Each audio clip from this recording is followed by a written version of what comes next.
Assalamualaikum warahmatullahi wabarakatuh. Kembali lagi di channel Mr. N.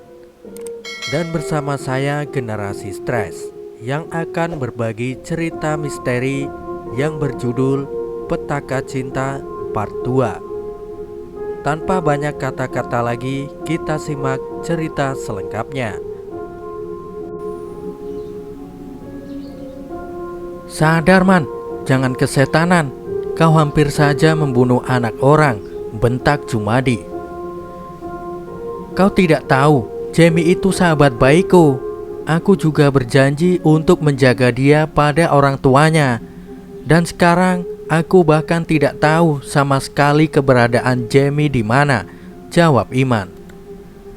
Nada suaranya masih tinggi, menandakan emosinya yang belum juga mereda. Dan ini semua karena kau bangsat. Karena cemburu butamu itu. Sadar, kau seperti orang kerasukan man. Coba tenangkan dulu dirimu. Biar kita pikirkan bersama-sama kemana kita harus mencari Jamie. Bicara memang gampang. Kau membelanya karena dia anak bos. Sedangkan kau tak memikirkan seperti apa keadaan Jamie di luar sana setengah bulan menghilang, bentak Iman. Emosinya benar-benar tak bisa terkontrol. Lalu Iman pergi entah kemana. Lamat-lamat masih terdengar suaranya memanggil-manggil Jamie. Sementara itu Ubi terisak. Jumadi menatapnya dengan tatapan tajam.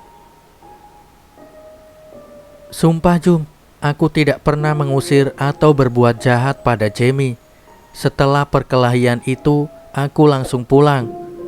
Semalaman aku memikirkannya. Setelah semalaman aku bertengkar dengan diriku sendiri, hingga akhirnya hari itu aku putuskan menemui Jamie dan Ellie untuk meminta maaf. Tapi Ubi terbata-bata, ia menceritakan semuanya pada Jumadi. Kau tak benar-benar kecewa, Bi. Kau masih kekanak-kanakan. Lalu kenapa bisa Jamie sampai menghilang? Apa kau sudah cari dia?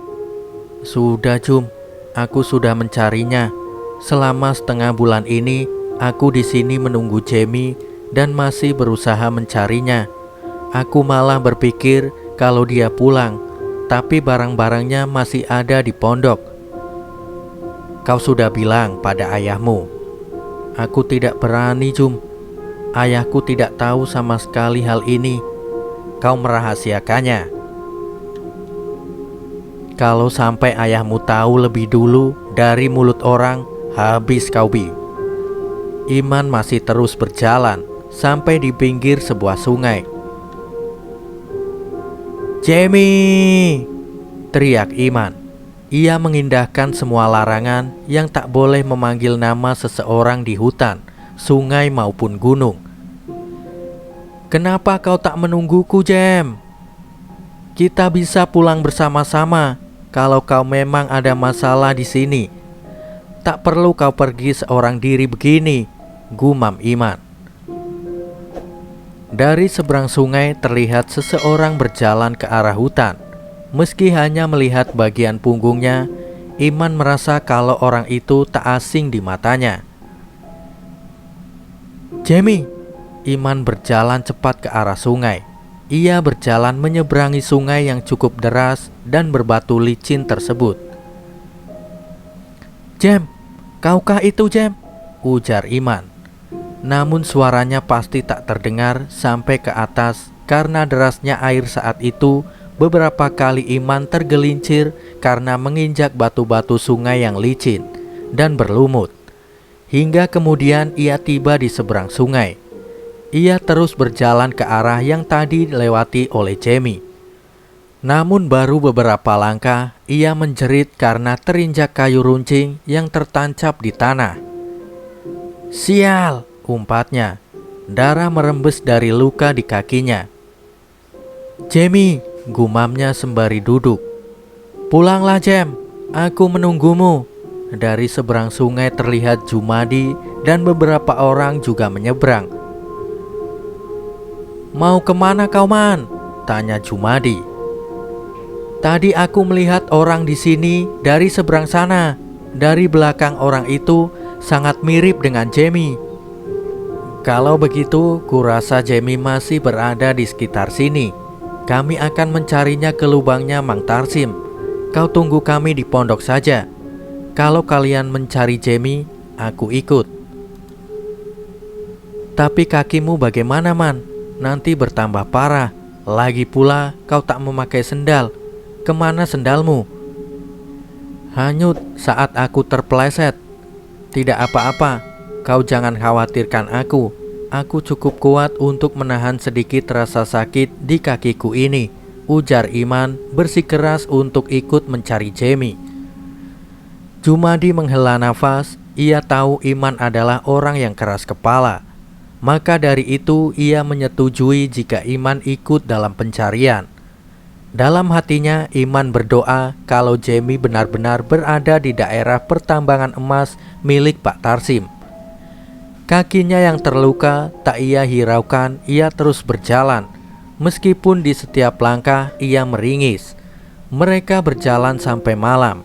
Obor dan senter dinyalakan untuk menerangi jalan yang sudah ditutupi oleh rerumputan. Beberapa kali Iman mendengar suara seseorang yang memanggil namanya. Namun ketika ia menoleh ke kiri dan ke kanan, tak ada siapapun. "Jum, kau dengar itu?" tanya Iman. "Shh, perhatikan saja jalanmu, jangan menegur apapun." Iman diam. Ia paham betul tentang situasi hutan yang memang masih banyak menyimpan misteri. Dari atas gunung, mereka melihat pondok-pondok dengan obor yang menyala di luarnya. Itu pasti tambang emas milik Pak Tarsim, Iman membatin. Mereka berjalan menuruni lereng. Beberapa orang bersenjata bersiap siaga ketika melihat obor-obor milik Jumadi dan kawan-kawan yang mendekat. "Tenang, tenang, kami sesama penambang emas," teriak Jumadi. Obor-obor yang sebelumnya dijunjung lebih tinggi dari kepala kini diturunkan agar wajah mereka semua terlihat jelas oleh anak buahnya Pak Tarsim. Orang-orang itu kembali memasukkan parang ke dalam kumpangnya ketika melihat siapa yang datang. Dahulu di sana rawan sekali dengan perampok yang akan menjarah habis emas-emas hasil tambang. "Ada apa, gerangan? Kalian datang malam-malam kemari?" tanya salah seorang yang bertumbuh tinggi dengan kumis tebal bagai ulat bulu yang bertengger di atas bibirnya. "Maaf, sebelumnya sudah membuat kalian merasa tidak nyaman. Kami kemari hanya ingin mencari seseorang. Teman kami yang bernama Jamie sudah setengah bulan menghilang," kata Jumadi.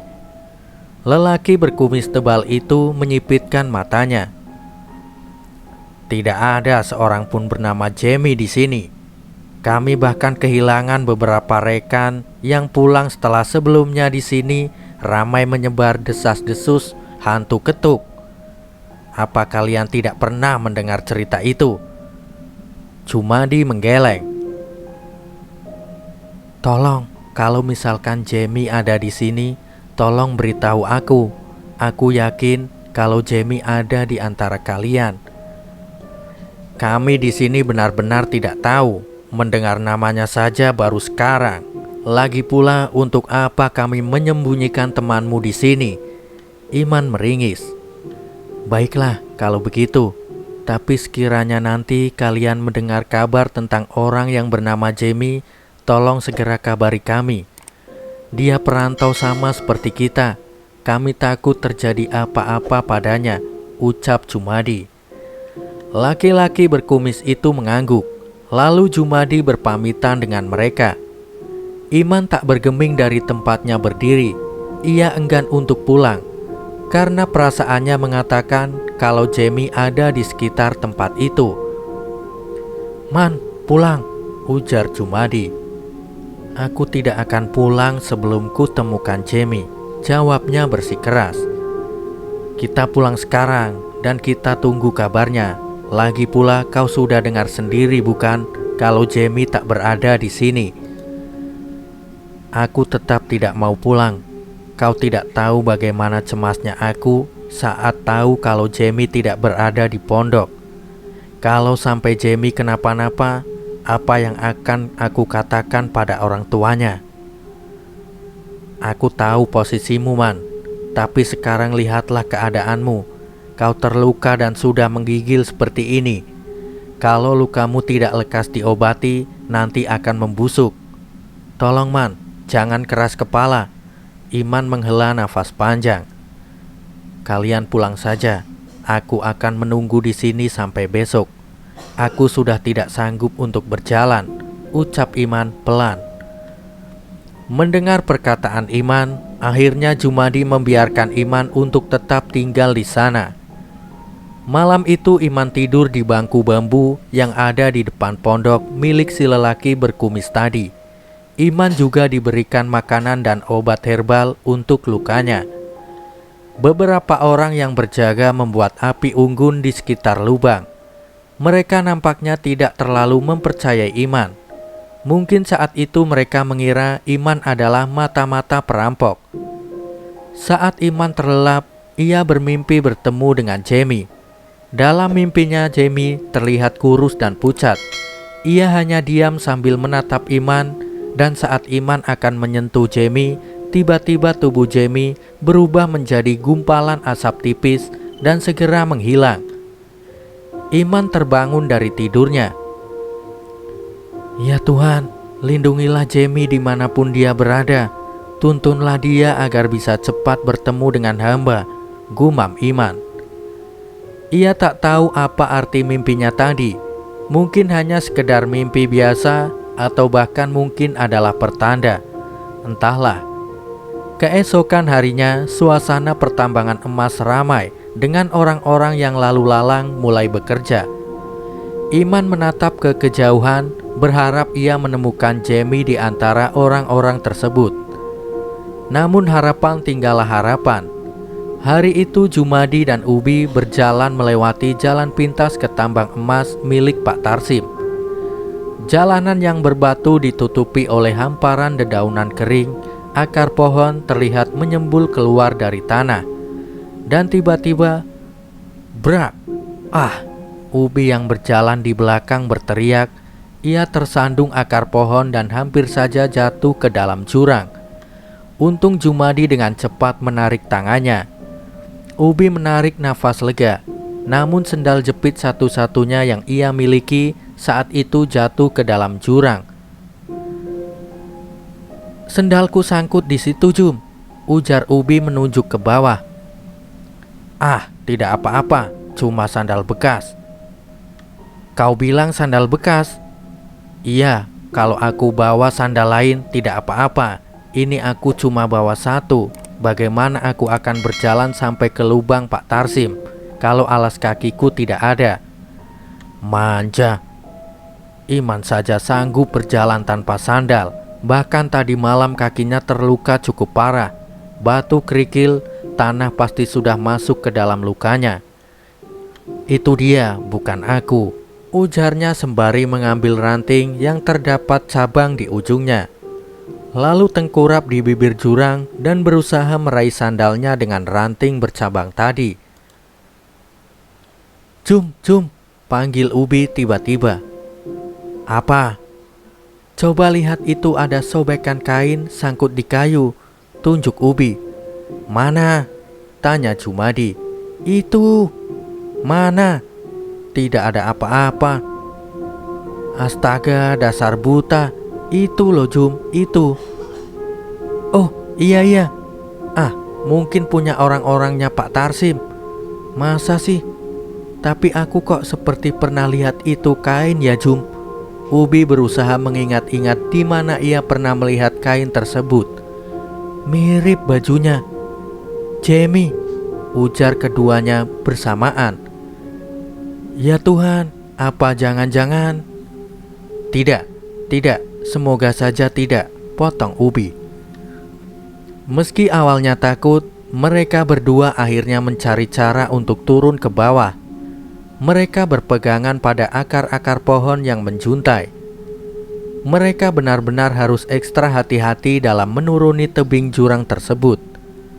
Hingga hampir 20 menit lebih, kira-kira mereka berhasil sampai di dasar jurang. Beruntung keduanya hanya mengalami luka-luka ringan akibat salah berpegangan pada tumbuhan berduri. Bau busuk yang sudah samar-samar tercium. Keduanya saling menatap satu sama lain. Mereka mengedarkan pandangan ke semua penjuru. Sampai akhirnya Jumadi menunjuk ke sebuah pohon yang berada sedikit di atas mereka. Terlihat ada mayat seseorang yang sangkut di pohon bercabang tersebut. Dan saat angin berhembus, bau busuk masuk ke dalam rongga pernafasan keduanya, membuat mereka seketika mual dan muntah. Apalagi saat Ubi melihat ke bawah, terlihat sebuah kepala yang sudah hampir kehilangan kulit dan daging, tapi masih ada sedikit rambut di sekitarnya. Sambil menutup mulut dengan bajunya, Jumadi berusaha membalikkan kepala yang terputus itu tersebut dengan kayu. Saat kepala tersebut berhasil dibalik, nampak dengan jelas wajah yang tak asing. Meski kepala tersebut jauh dari kata utuh, membuat keduanya menjadi terdiam. Bibir Ubi bergetar, tak menyangka dengan apa yang ia lihat. "Apa itu Jamie?"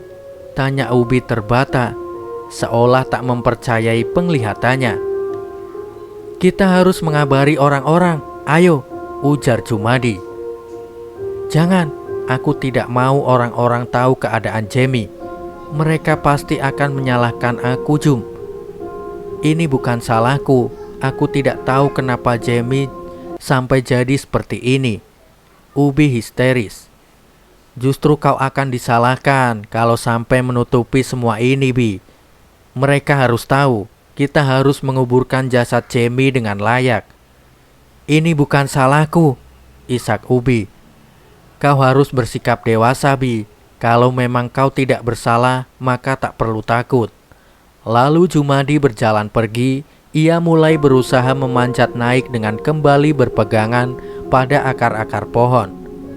Beberapa kali kakinya hampir meleset dari injakan, karena pikirannya saat itu benar-benar berkecamuk. Sesampainya di atas, Jumadi berjalan dengan langkah setengah berlari ke arah pertambangan emas milik Pak Tarsim. Singkatnya, saat ia sampai di tempat Iman sedang mengobrol dengan lelaki berkumis tebal itu, Jumadi tak bisa lagi membendung air matanya. "Kenapa?" tanya Iman. Bahu Jumadi berguncang. Bibirnya gemetar tak bisa berkata-kata lagi. Rasanya berat sekali menyampaikan kabar buruk tersebut pada Iman yang masih sangat berharap kalau Jamie masih hidup dan sehat. "Kenapa?" Bagi orang linglung, Jumadi menunjuk ke arah di mana ia baru saja muncul. "Kau jangan membuatku khawatir, bangsat.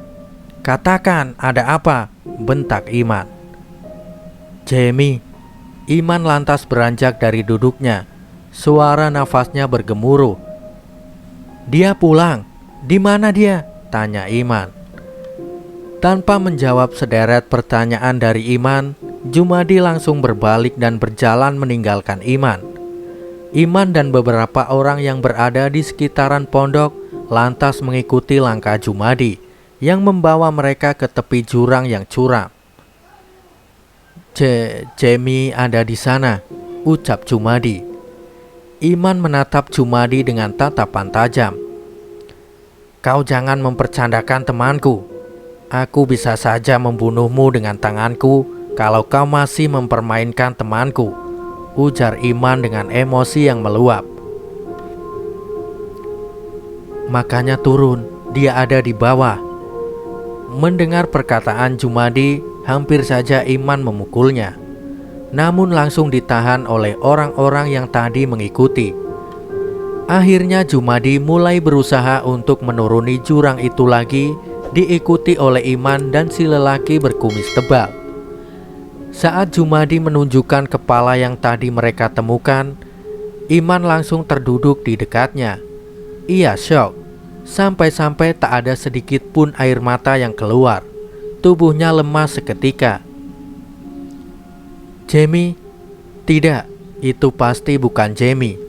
Itu bukan Jamie, gumam Iman.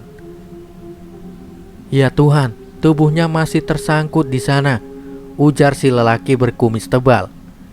Iman tak bisa berbuat apa-apa, ia bingung, sedih, syok, campur aduk jadi satu.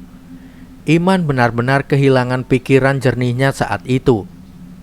Ia duduk di dekat kepala Jamie dalam waktu yang sangat lama. Sampai-sampai ia tak tahu jika orang-orang sudah mulai memenuhi tepi jurang untuk melihat. Bagaimana orang-orang akan membawa tubuh mayat Jamie yang sudah tak utuh lagi? Sudah Man, semuanya sudah terjadi, ikhlaskan dia. Ikhlas? Kau tak tahu apa yang aku rasakan saat ini. Kau hanya bisa berkata, ucapan itu gampang, tapi kau tahu bagaimana rasanya aku menjalaninya. Proses pengangkatan jenazah Jamie dari dalam jurang memakan waktu yang sangat lama. Apalagi mereka melakukan semua itu dengan peralatan yang seadanya. Jenazah dimasukkan ke dalam kain yang dibuat seperti kantong dan ditarik ke atas oleh orang-orang. Beberapa kali tali tersangkut oleh akar-akar pepohonan dan membuatnya hampir putus. Namun untungnya proses itu berhasil mereka lakukan.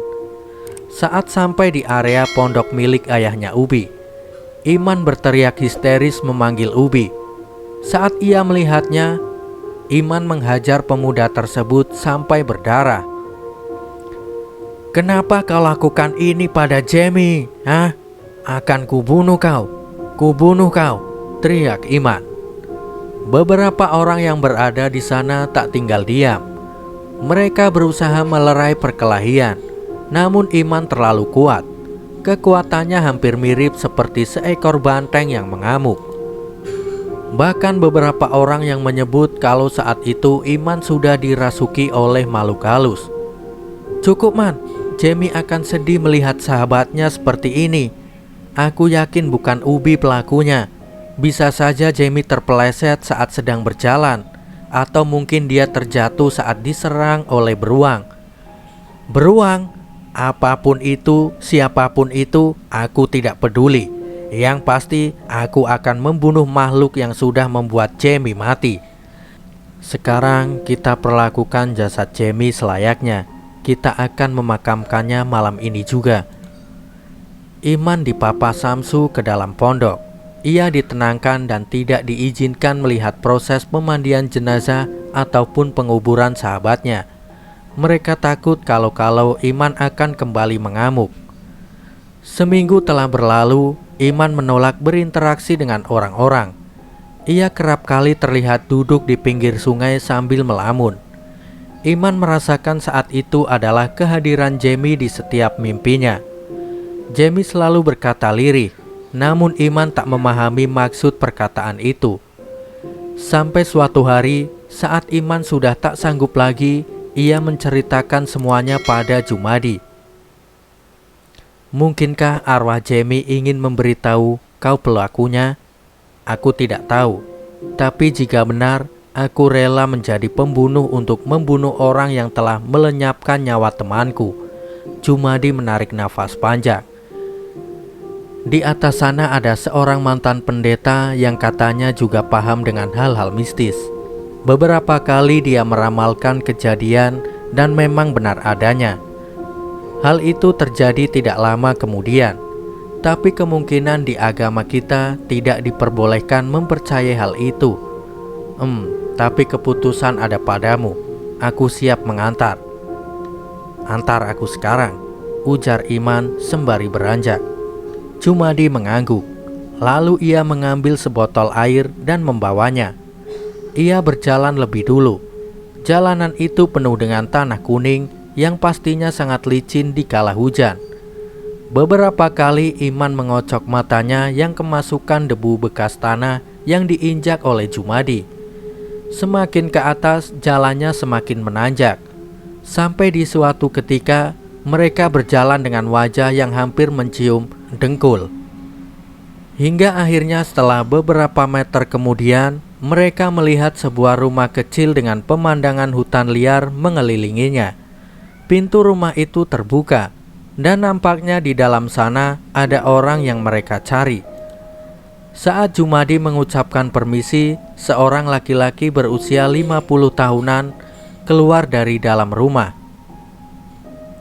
Bagaimana mungkin seorang laki-laki tua seperti ini mampu turun naik melewati jalanan tadi? Batin Iman. Kalian mencari aku? Tanya si lelaki tua sembari menatap keduanya. Jumadi mengangguk. Lalu tanpa basa-basi, Jumadi lantas menceritakan maksud dan tujuan mereka ke sana. Lelaki tua mengangguk. Ia paham. Dia sedang bersama kalian. Mungkin kalian tidak menyadarinya, tapi aku dapat melihatnya dengan sangat jelas, ucap si lelaki tua. Benarkah? Seperti apa dia di dalam penglihatanmu? Tanya Iman. Tentu, dia pemuda yang tampan semasa hidupnya. Tetapi sayang, wajah yang tampan tak menjamin nasib yang bagus. Seseorang telah menghilangkan nyawanya. Seseorang? Pasti Ubi kan? Maksudku laki-laki yang pernah bermasalah dengannya. Saat aku menjawab pertanyaan Iman, si lelaki tua itu seperti mengalami kesakitan di bagian dadanya. Beberapa kali ia menghirup dan mengeluarkan udara dari rongga hidungnya. Maaf, sudah hampir 20 tahun aku mengasingkan diri di sini, dan sudah selama itu pula aku tidak pernah lagi berurusan dengan hal-hal seperti ini. Dadaku akan terasa sakit setiap kali mereka berbicara. Suara mereka menusuk sampai ke jantungku. Suara penuh amarah dan dendam. Iman menatap lelaki tua tersebut. Apa bisa kau katakan siapa pembunuhnya? Maksudku jangan pakai nama awal ataupun ciri-ciri fisik, karena aku tidak banyak mengetahui orang-orang yang pernah dekat dengan temanku itu. Dia seorang perempuan. Perempuan yang pernah tersinggung dengan ucapan temanmu. Belum usai si lelaki tua berkata, ia meringis kesakitan sambil memegangi dadanya. Perempuan? Tapi siapa? Gumam Iman bertanya-tanya. Apa mungkin Eli? Bisik Jumadi. Eli, gadis polos itu. Tapi apa alasannya? Jumadi mengangkat kedua bahunya. Ia sendiri tak yakin. Tapi mendengar kata perempuan, pikirannya entah kenapa tiba-tiba teringat Eli. Yang kau sebut itu benar. Dan perlu kau tahu, 20 dari 50% orang-orang di pertambangan itu adalah mereka yang sedang dalam pelarian atau pengejaran pihak berwajib. Kepolosan wajah bisa menipu dunia, tapi tidak dengan hati. Maka dari itu jangan hanya menilai dari luar, tapi cobalah selami isi hatinya. Maka kau akan tahu dia seperti apa, ujar si lelaki tua yang masih memegangi dadanya. Maksudmu Eli itu adalah buronan? Lalu di mana aku bisa menemukannya? Tanya Iman. Sayang sekali aku tidak tahu di mana dia sekarang berada. Gigi Iman bergemertak. Baik, aku akan mencarinya walau sampai ke ujung dunia sekalipun. Nyawa harus dibayar dengan nyawa, ujar Iman gusar. Dendam hanya akan melahirkan dendam lainnya. Emosimu sekarang sudah menyatu dengan dendamnya. Yang harus kau lakukan sekarang adalah merelakan dia pergi, dan biarlah karma Tuhan yang akan menghukum si pelaku, ucap si lelaki tua. Tidak, aku tetap akan memburu si pembunuh itu. Suasana di antara mereka mulai canggung. Lalu Jumadi langsung berpamitan pada si lelaki tua dan menarik Iman untuk segera pulang. 3 hari kemudian, pagi-pagi sekali bahkan saat orang-orang masih terlelap dalam buayan mimpi, Iman keluar dari pondok. Ia berjalan tanpa penerangan menuju jalan utama untuk pulang. Ia juga mencuri beberapa emas hasil tambang yang belum sempat diserahkan pada ayahnya Ubi. Singkatnya, saat sampai di perkampungan besar, Iman menjual emas-emas hasil curiannya. Setelah mendapatkan uang, ia hampir ke sebuah warung untuk makan. Selesai makan, ia langsung menaiki taksi menuju ke desa yang disebutkan adalah desa yang pernah disebutkan oleh Eli.